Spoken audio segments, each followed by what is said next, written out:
स्वीकार किया, लेकिन धनबाद में 12 नामों का प्रस्ताव आया और 12 नामों का प्रस्ताव आया तो उन पर हम लोग समीक्षा करते करते 4 लोग बचे हैं और कोडरमा और हजारीबाग लगभग नाम फाइनल है और हम लोग लगभग 6 सीटों पर 7 सीटों पर हम लोग चुनाव लड़ने की स्थिति में है और उन सभी सीटों पर हम लोग मजबूती के साथ चुनाव लड़ने जा रहे हैं।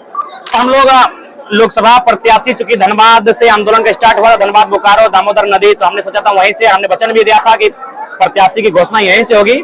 तो इस बार गिरिडीह और धनबाद मुख्य था। गिरिडीह में बिना किसी विवाद के मेरे नाम का प्रस्ताव आया और लोगों ने स्वीकार किया, लेकिन धनबाद में 12 नामों का प्रस्ताव आया और 12 नामों का प्रस्ताव आया तो उन पर हम लोग समीक्षा करते करते 4 लोग बचे हैं। अब उन पर आज की स्थिति में हम लोग डिसीजन देने की स्थिति में नहीं हो पा रहे हैं, इसलिए उन पर विशेष एक दिन सर्वदल की बैठक होगी और उसके बाद हम लोग सभी हमारे पदाधिकारी उपस्थित होंगे जो धनबाद और बोकारो संबंध रखते हैं, जो क्षेत्र की राजनीति को समझते हैं, भौगोलिक स्थिति को समझते हैं, जो यहाँ के सामाजिक समीकरण को समझते हैं, यहाँ के मुद्दों को समझते हैं। उनके साथ बैठकर हम लोग प्रत्याशी धनबाद की भी घोषणा कर देंगे। देखिए, कोडरमा से लगभग फाइनल हो चुका है और चूंकि हम लोग जब उम्मीद किए थे उनका आज कार्यक्रम हो चुका था और शेड्यूल में नहीं था, अचानक शेड्यूल हम लोग का बना। अगर वो आते तो प्रेस कॉन्फ्रेंस के माध्यम से घोषणा करते। तो खैर कोडरमा और हजारीबाग लगभग नाम फाइनल है और हम लोग उनके सामने प्रेस कॉन्फ्रेंस करेंगे जब प्रत्याशी हमारे अगल बगल बैठे होंगे। लगभग 6 सीटों पर 7 सीटों पर हम लोग चुनाव लड़ने की स्थिति में है और उन सभी सीटों पर हम लोग मजबूती के साथ चुनाव लड़ने जा रहे हैं।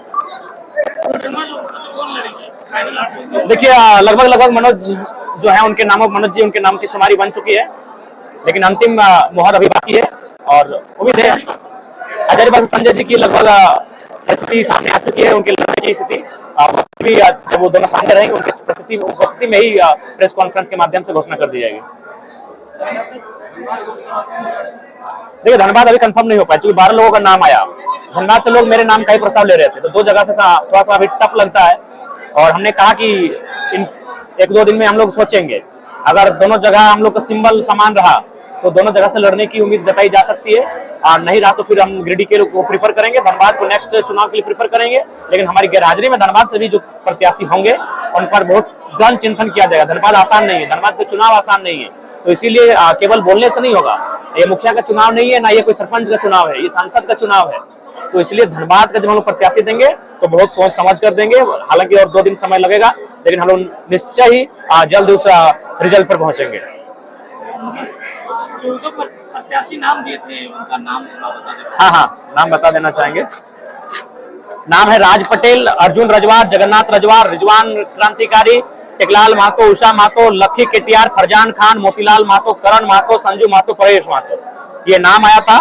और जिनमें हमारे बहुत राज पटेल जी ने कहा कि हम चुनाव लड़ने की इच्छा नहीं रखते हैं, अर्जुन रजवार ने भी कहा कि हम लोग चुनाव लड़ने की इच्छा नहीं रखते हैं, जगन्नाथ रजवार जी ने भी कहा कि वो लोकसभा चुनाव लड़ने की इच्छा नहीं रखते हैं और हमारे बड़े भाई रिजवान जी से बात हुई, उन्होंने कहा कि हम लोकसभा में आपके साथ रहेंगे, गिरिडीह में रहेंगे। तो फिलहाल वो लोकसभा नहीं लड़ना चाहते, विधानसभा के लिए अपने आप को तैयार कर रहे हैं। फिर हमारे खान साहब ने भी वही कहा कि ये गिरिडीह के प्रभारी बने हैं अभी, तो शायद ये चुनाव लोकसभा में प्रत्याशी नहीं बनेंगे। मोतीलाल जी भी बगोदर के प्रभारी बने हैं, ये लोग चाहते हैं कि इस लोकसभा के चुनाव में किंग मेकर बने और विधानसभा के चुनाव में ये लोग सक्रिय रहेंगे। करण महतो जी का नाम हम लोग लेके जा रहे हैं, संजू का नाम लेके जा रहे हैं, प्रवेश का नाम लेके जा रहे हैं, उषा महतो का नाम लेके जा रहे हैं, लक्की केटीआर का नाम लेके जा रहे हैं और टेकलाल महतो, ये नाम हम लोग लेके जा रहे हैं। इन पर चर्चा बनेगी और उसके बाद हम लोग निष्कर्ष पर पहुंचेंगे। नाम लेके जा रहे हैं, कब तक क्लियर कीजिए? 2 दिन में क्लियर हो जाएगा। 2 दिन में चुनाव से पहले रजिस्ट्रेशन होगा पार्टी का? उम्मीद है कि चुनाव से पहले रजिस्ट्रेशन हम लोग को पार्टी का हो जाएगा और रजिस्ट्रेशन नंबर भी हम लोग को मिल जाएगा।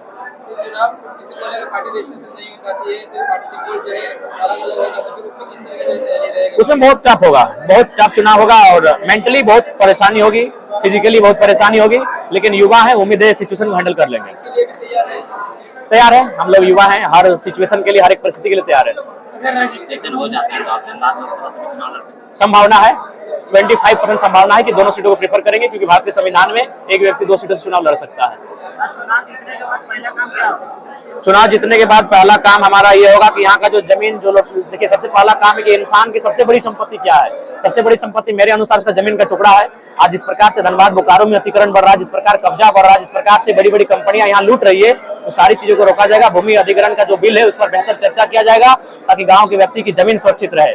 दूसरी नौकरी पर चर्चा होगी, विस्थापन पर चर्चा होगी, पलायन पर चर्चा होगी और झारखंड की झारखंडीय खतियान आधारित स्थान नीति उस पर चर्चा होगी। दोनों लोकसभा से जयराम महतो का ही नाम लिया जाए, क्या जेवीके से जयराम महतो पे ही निर्भर है? देखिए निर्भर नहीं है, लेकिन चूंकि मान के चलिए 7 महीने की पार्टी है, तो जब ऐसा भी आप कभी बोल सकते हैं कि 81 जितने भी लोकसभा क्षेत्र है सबसे अपना मतलब आप उम्मीदवार के रूप में पेश हो जाएगा। मैंने ये आप कह सकते हैं, जिस प्रकार देश के प्रधानमंत्री, राज्य के मुख्यमंत्री, उनके फेस पर चुनाव लड़ा जाता है, तो कह सकते हैं केंद्र अध्यक्ष के नाम पर ही लोकसभा का चुनाव लड़ा जाएगा और वहाँ प्रत्याशी अन्य होंगे, लेकिन विचारधारा केंद्र अध्यक्ष की होगी। आपकी और पार्टी अभी तक रजिस्ट्रेशन नहीं हुआ, उसके लिए तैयार है, मेंटली प्रिपेयर होना होगा, उसके लिए हम लोग तैयार हैं। आखिर कहाँ पे कमी रही कि दूसरे प्रत्याशी अपना नाम नहीं बना पाए? देखिए दूसरे प्रत्याशी शायद उनमें लोगों के साथ जुड़ने में कमी रही होगी, लेकिन उम्मीद है अभी विधानसभा का चुनाव बहुत दिन है, तब तक उस कमी को वो पूरा कर लेंगे। अपने समर्थकों से लास्ट में क्या मैसेज देना चाहेंगे उम्मीदवारों के? समर्थकों से कहेंगे धीरज रखें, नई पार्टी है तो थोड़ा सा समय लग रहा है, हर चीजें हमारे अनुकूल नहीं है, तो हम लोग अब कोशिश करेंगे बेहतर स्थिति में आकर चुनावी प्रत्याशियों की घोषणा की चर्चा पर पहुंचेंगे।